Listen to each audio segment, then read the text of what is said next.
So these 8 feelings we're about to step into. Now, what is sadness? Now, sadness is the truth about a human being. These feelings are true about you. Feelings are the truth about you. If you don't know your feelings, you can't face the truth about you.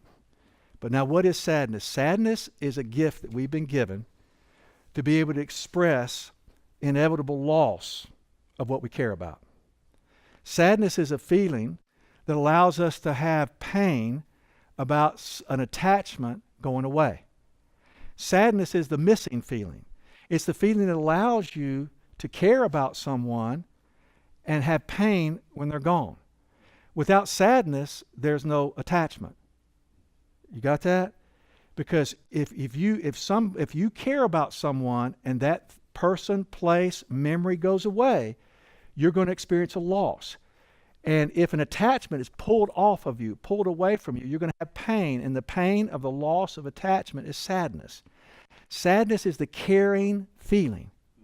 If you can't attach, which means face that there will be pain, very likely, because loss is inevitable, you can't care. Sadness is a gift we've been given that honors loss. Sadness is a test to see whether or not you're capable of caring, that you can let yourself do it.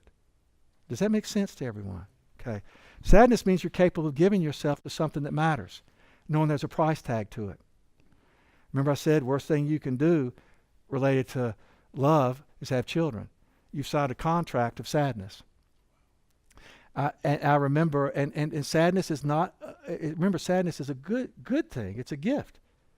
Even when they left for college, we were able to spend time with each one of them before they left saying goodbye. And every single time, both the times whether we did that, it was beautiful. Because saying you're grown, you're gone, you're leaving. I'm going to miss you. And the brothers tore me up talking to each other. Because the one that left first says, I don't know what I'm going to do without you here. And the other one saying, same. And just the crying, it was beautiful. They were sad. They had been attached. So the things that they had gotten to do together were amazing related to sports. And they were never going to play together again, so to speak. They were saying goodbye. And the importance of saying goodbye, you can see how their saying goodbye blessed their relationship, blessed me, and now blesses us. It's amazing, isn't it?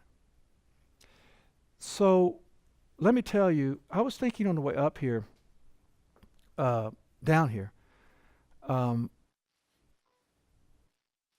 the first generation to not walk behind a shovel plow.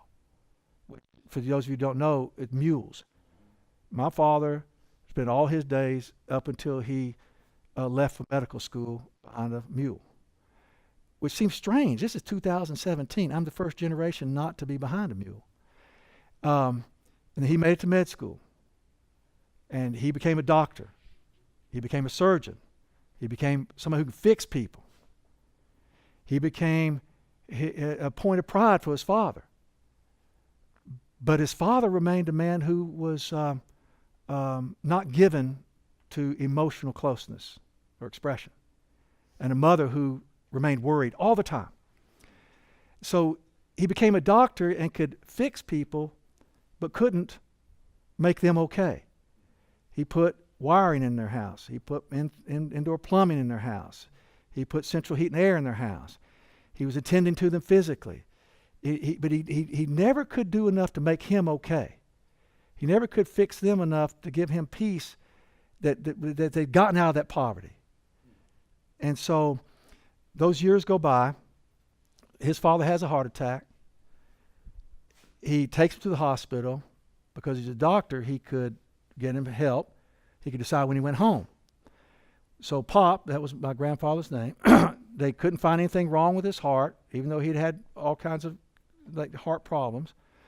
So Pop says, I want to go home to my dad. My father says, well, look, I'll watch after you. Let's go home and we'll surprise Mama, my grandmother. So they go out to the house, country dark. Country dark, almost like a cave. There's a security light here, and then it's more dark. So they drive up the dark driveway to a dark house with a security lamp over in the field and one lamp on in the house, dark. And his father gets out of the car after they pull into the dark driveway. My dad gets out. He's going to go around and get him. My grandfather stands up, and all of a sudden he doesn't see him. My father doesn't see him anymore. He's fallen to the ground. My father runs over to him, picks him up, carries him like a child, runs up to the porch. He's already had a massive coronary. He's dead in his arms. Runs up, he's banging on the door, the front door on the porch, the old country porch. Banging on, Mama, Mama, Mama. There's some air tanks in the house. Mama, and she's slow and she can't hear him. She's scared because she didn't know they were coming. It was going to be a surprise. The surprise was my father brought a dead man home. God. So she finally comes to the door, turns the light on. There's Pop out on the front porch. My father, frantic, runs in, picks these tanks up that almost take 2 men to move. Comes out and does everything he can, but he's trying to resuscitate someone who's already gone. So my father comes home. He blames himself for having killed his father. Never said it, but he carried the burden of something else and someone else he couldn't fix. Okay? So that sadness becomes a pall over him. A sadness he can't grieve, he can't let go of, he can't finish. And then it just carries on into his inability to let himself be close to others. Inability to see, and then all of a sudden his sadness that he can't grieve becomes our sadness that we have to grieve for him, or something to that effect. So what I'm saying is, like, just thinking about that coming here, life has sadness in it. He cared about his father. He wanted to surprise his mother, but he couldn't do what he couldn't do. And he ended up being in a situation that he spent his life blaming himself for it instead of just grieving his powerlessness in love. I love my father. I love my mother. I never could make them okay. I couldn't take away what had happened in their lives. And it's my fault my father died. No. His inability, his proficiency in controlling his feelings became his inability to be free and let his sadness take him to what the gift of sadness is. What's the gift of sadness? The gift of sadness is acceptance. We talked about what acceptance is earlier. Acceptance is it's not okay. And it turns out it could have been and never was okay. And it's never going to be okay, and that's okay. You have sadness experiences in your lives. They're not made to be compared to anybody else's. Guys, you need to hear this. Your sadness is not made to be compared to other people's sadness as a way of reducing your own or increasing yours. Nobody else walks in your body but you. Your pain is your pain. It's nobody else's pain. That means it's a responsibility and a problem. But you cannot minimize your pain. Pain is pain. You see?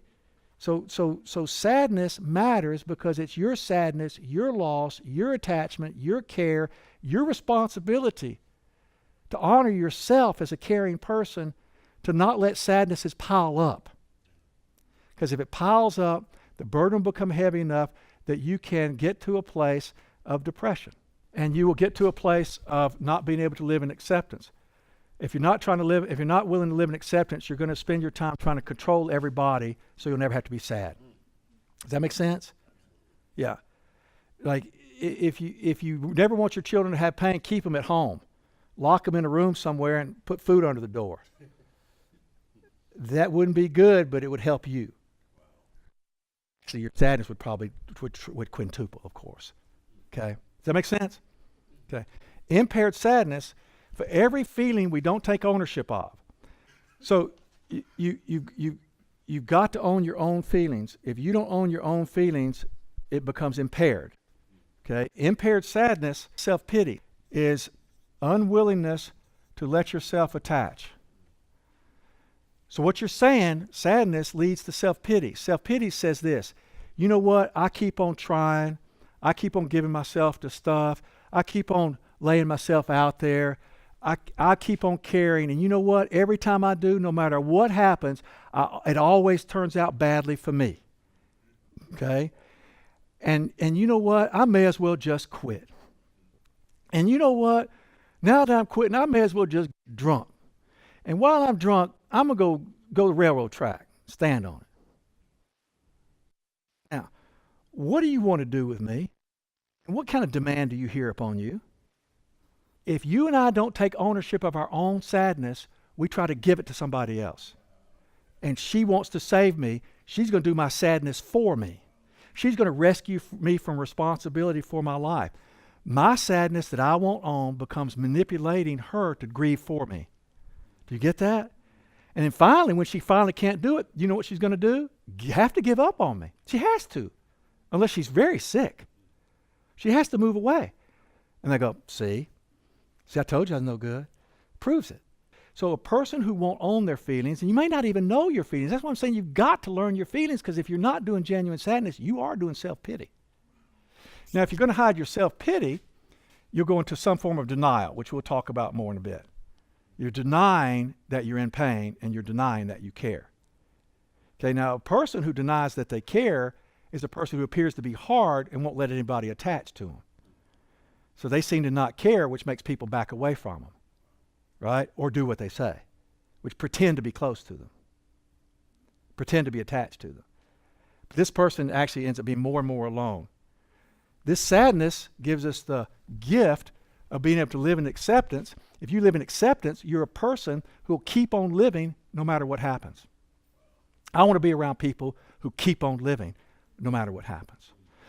Now, how do we get to the gift of acceptance? That it's not okay and that's okay, and it's not okay that it is okay and I'm in it. And I don't like it. By the way, I don't like these feelings. I just love the benefit of them. Okay?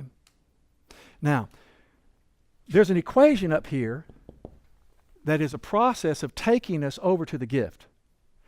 The feelings lead to a gift, and there's an equation to take us there. There's actually something you can do that will let the process work.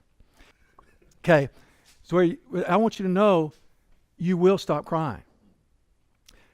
Your body, your emotional, spiritual selfhood, your life has a rhythm. If you will let yourself feel, using this equation, your feelings will take you to what you're made to have. It's a process. You don't control it, you surrender to it. Okay, now here's the equation. Human truth is not as great as the gifts. Just the feelings themselves aren't the point. They're less than what the equation can get for you. Through W, willingness. W is willingness. Through willingness, what is willingness? Anybody ever been hurt before? Anybody ever made a vow about never being hurt again? Yes? Okay, me, I know. So willingness is taking the risk of allowing yourself to hope again. Willingness is letting your heart risk again. But willingness is letting yourself hope again. That maybe love is real. Maybe people can be trusted. Maybe dependency is okay. Perhaps forgiveness is real. To live with passion is better than to live without life. There are things that are worth being in pain for. We have to be willing to break a vow. The vow that works against how God made us. The vow of, that I'm taking over my life. I'm not giving it to anyone. Cursed is the person who depends upon their own strength. Okay? So we're born with these things. Our job is to continue to admit them and surrender to them. So that's willingness. Willingness plus patience. What is patience? Patience means, so we'll call this having your heart and hope back. Patience is, the literal meaning is burden of hope. You let your heart back into the game, into life again.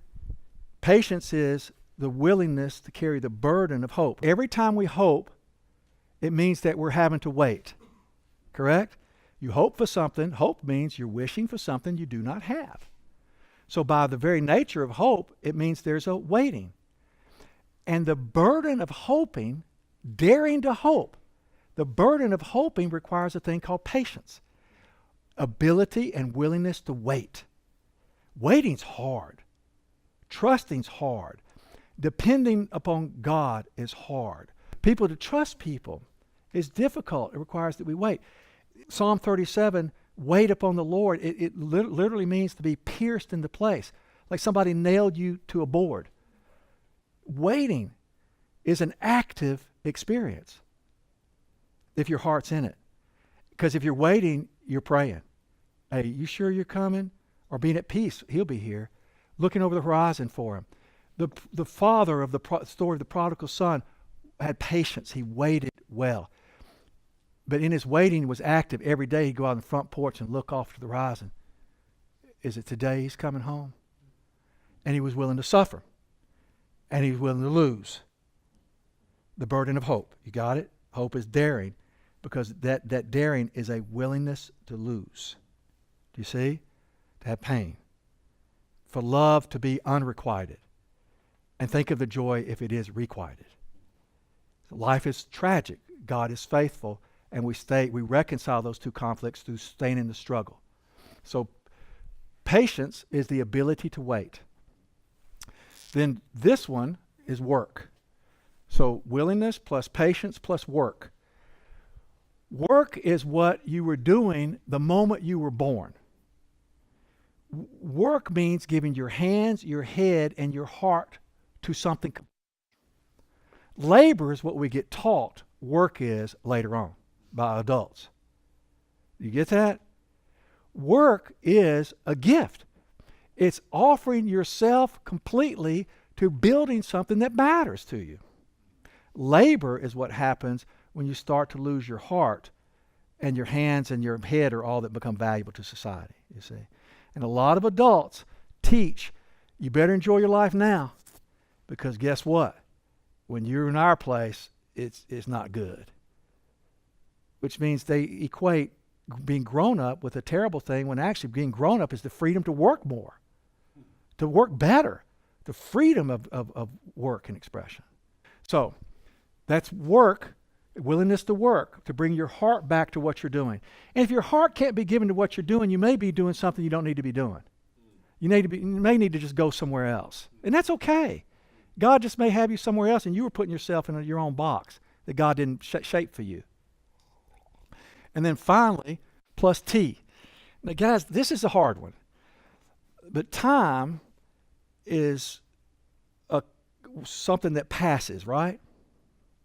Because time the clock isn't something that matters. What we're doing in the process of the clock moving is what matters. Okay? So time is really something that is the space for you to live your life in. Time is actually space. The clock's ticking, but what are you doing with it? Where are you in it? The present is called a gift because it's the only place that you can live fully. It's a present, because the present is a place where you're living. And either you're living in it, which means taking up space, or the clock's ticking and you're losing your life. Do you see? Get in your life. Take up space. Become three-dimensional. Because people without heart are two-dimensional. Three-dimensional people take up space looking for three-dimensional people. So this equation, willingness plus patience plus work plus time, means giving yourself back to life on life's terms. Okay, so that's the equation, and the equation gives you the gift. It is guaranteed. If you're living in relationship with yourself, others, and God, you will come to acceptance. Not as an event, but as a way of living. I don't like it, but it's a way of living. Life on life's terms.